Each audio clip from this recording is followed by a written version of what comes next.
Dropped it off the back seat of a car onto the pavement. Looks like it hit about here, then cracks spidered everywhere. Luckily, everything still works. The LCD, touchscreen, digitizer, all the ports. On this phone, the LCD and digitizer are separate parts, and I just need to replace the digitizer. Here's the replacement digitizer. This one I got from tmart.com, but it looks like you can find them lots of places. Tmart included 2 case splitters and the correct size Torx screwdriver. The only other tool you'll need is a 00 precision Phillips screwdriver. There's protective plastic on both sides. Obviously, don't peel this off till you have to. This isn't too bad a job. Just make sure you have a lot of time, a lot of patience. Worry about electrostatic discharge. Don't force anything. What can I say? It worked for me, but there's a very good chance you're going to trash your phone permanently. So make sure you're understanding everything you're doing. Now remove the 6 Torx screws holding the back plate on. They have Loctite on them, so be careful unscrewing them. Go slow, be firm, don't strip anything. If you strip a screw, you're toast.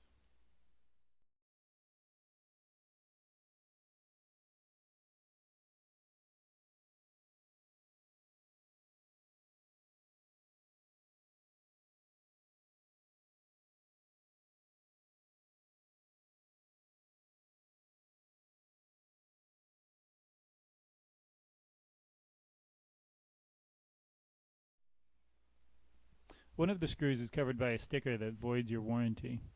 I figured my warranty's already trashed, so I just scraped it off with an X-Acto knife. It's a pain to get all the paper out of the screw head, but easy enough. Out comes that last screw. There are the 6 tiny Torx screws. Now use the case crackers to pry the back plate away from the frame. The frame is stout, but the back plate is really, really thin in places. You'll break it if you pull too hard. So go slow, be gentle, make sure to disengage the individual clips.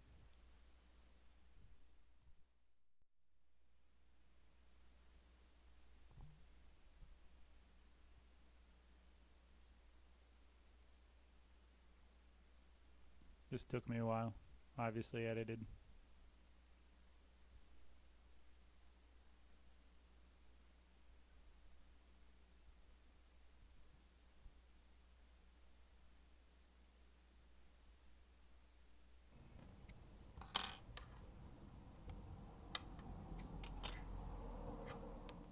Okay, the back plate is off.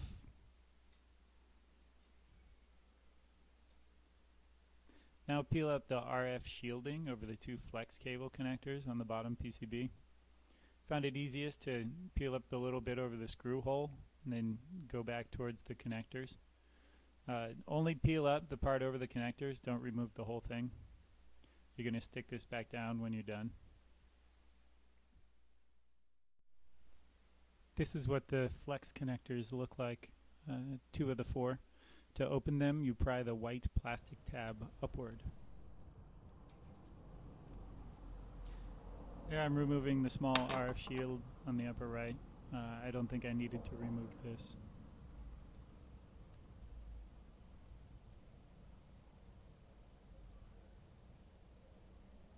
You can probably leave it on. I don't remember disconnecting the ribbon in that under that connector. If I recall correctly, that's for the proximity sensor. Now I need to remove the PCBs. Be careful with the proximity sensor and the power button, of course. Here I'm disconnecting the 00 Phillips screw that holds the upper PCB down.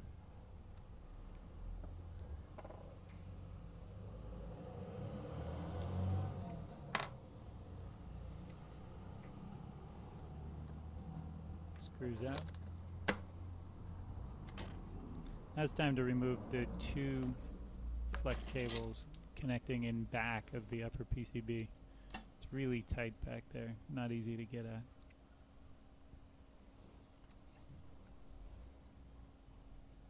Only pull on the flex cable, not on the connector.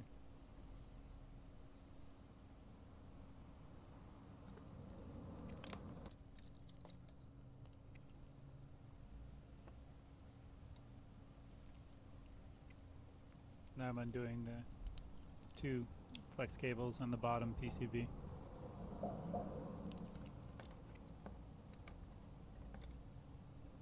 Also tight, not as bad.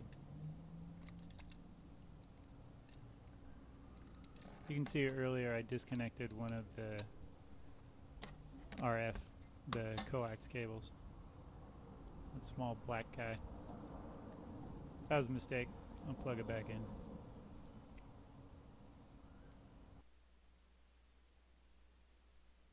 So here we are, the 2 PCBs off the back.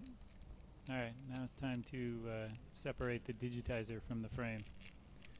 This is dirty business. Wear eye protection because little glass shards are going to spray everywhere. You can see the black ones already starting to cover the desk.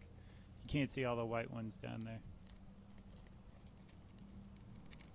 there. The digitizer is glued down with some sort of rubbery butyl type adhesive. It feels almost like a car windshield or something. It's tough to pry off. Be careful of the flex connector up there. Alright, looks like digitizer's off. Come on. So the digitizer's out, but you're not going to be able to fit the controller IC through the tiny connector between the LCD and the frame. So you might want to just cut it.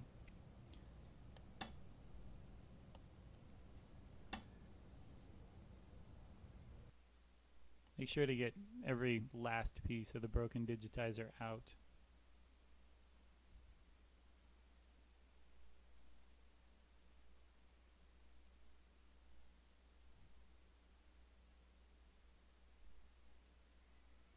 So I didn't immediately see how to remove the screen. Didn't really want to remove the screen anyway, since it's fine.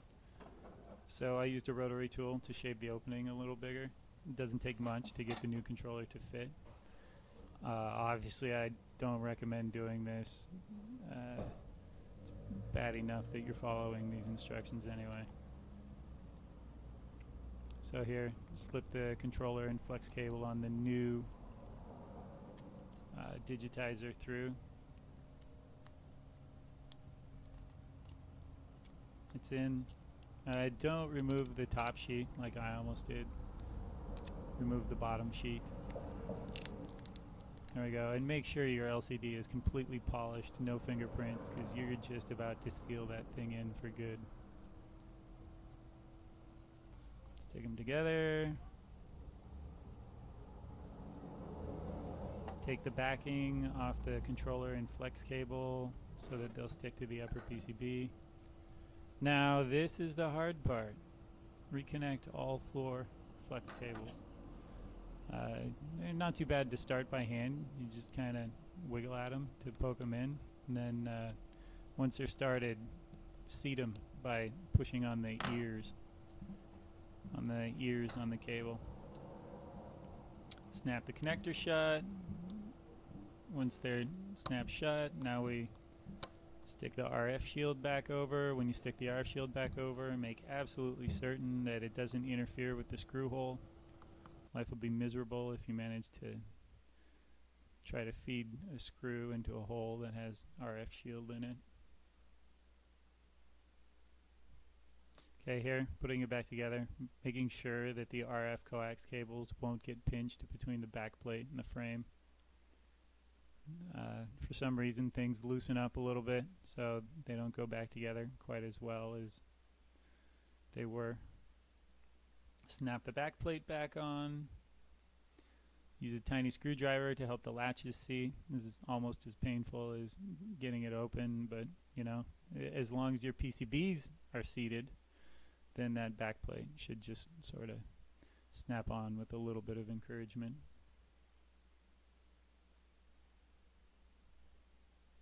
There it is. Replace the 6 Torx screws. This isn't too bad.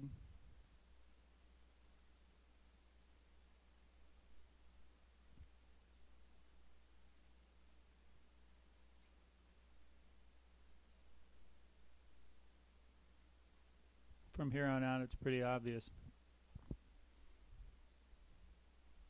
Trying to think if there's anything else to worry about while in there. Yeah, one thing. That power button and proximity sensor are in a bad place. It's pretty easy to mess them up when taking out that top PCB. So be very careful, especially the power button. All right, here we go. Moment of truth. Turn it on. Screen works. It appears to be booting. Gotta admit, that kind of surprised me. Now, will the touchscreen work?